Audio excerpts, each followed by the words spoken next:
శ్రీమతే నమః. మన చరిత్ర ఆది నుంచి చూడండి, హిందువులైనా గాని హిందువుల మీదే తిరగబడ్డారు.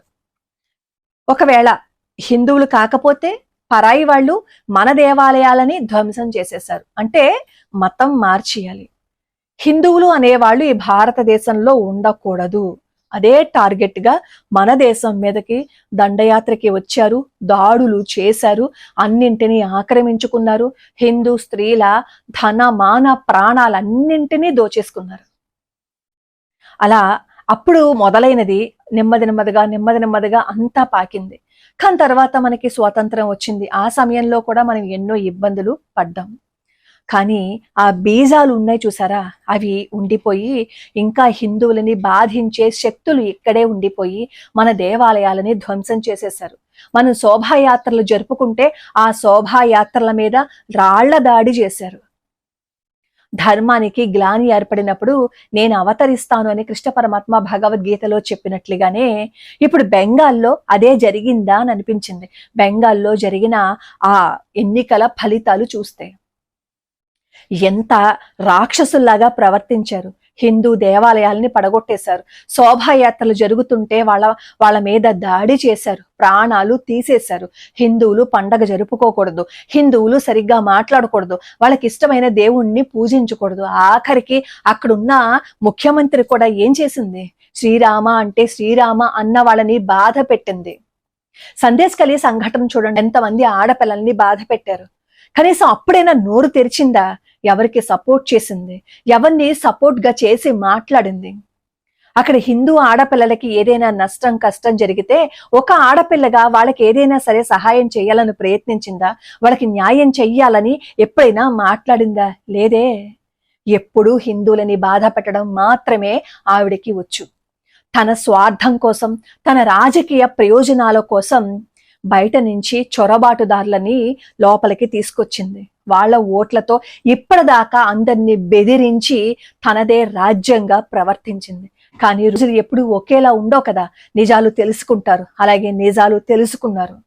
కత్తులు కటార్లతో యుద్ధం చేయవలసిన అవసరం లేదు, మనకి ఓటు ఇచ్చారు, దానితోనే సమాధానం చెప్దాము అని చెప్పి మొత్తం అందరూ గుంపగొత్తంగా ధర్మాన్ని కాపాడే వాళ్ళని గెలిపించాలి అని అనుకున్నారు. అక్కడ ధర్మ సంస్థాపన జరగాలి అని అనుకున్నారు. అందుకే నాకే అధికారం ఉంది, నేనే గొప్పదాన్ని, నేనే గొప్పవాణ్ణి అని ఎగిరి ఎగిరి పడితే భగవంతుడు కట్ చేసి పాడేస్తాడు ఏదో ఒక రోజున. ఇప్పుడు ఈవిడ ఓడిపోయినందుకు అలాగేం ఊరుకోదు, ఏదో ఒకటి చేస్తుంది, ఏదో ఒక మతలబు చేస్తుంది, మళ్ళీ మసిపూసి మారేడుకాయ చేయడానికి ప్రయత్నిస్తుంది. అయినా ఆవిడ ఆటలు ఇక సాగవు. ఆవిడ గురించి అందరికీ తెలిసిపోయింది.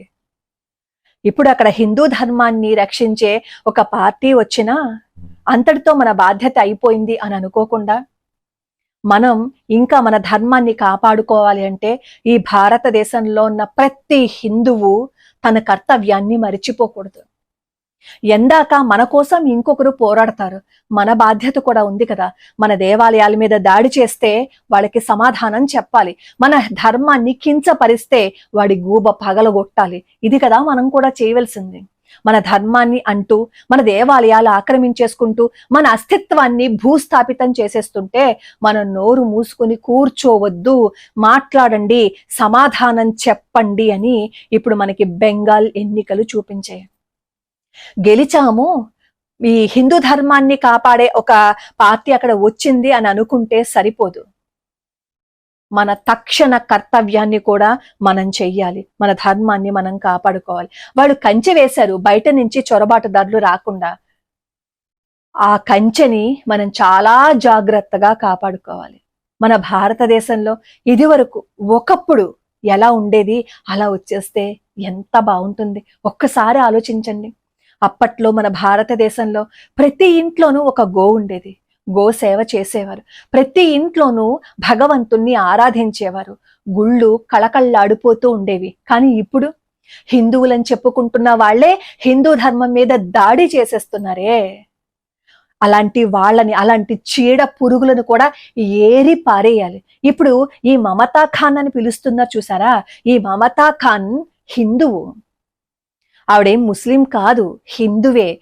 హిందూ అయ్యుండి తన వ్యక్తిగత ప్రయోజనం కోసం, తన స్వార్థం కోసం ఎంతమంది జీవితాలను బలి తీసుకుంది.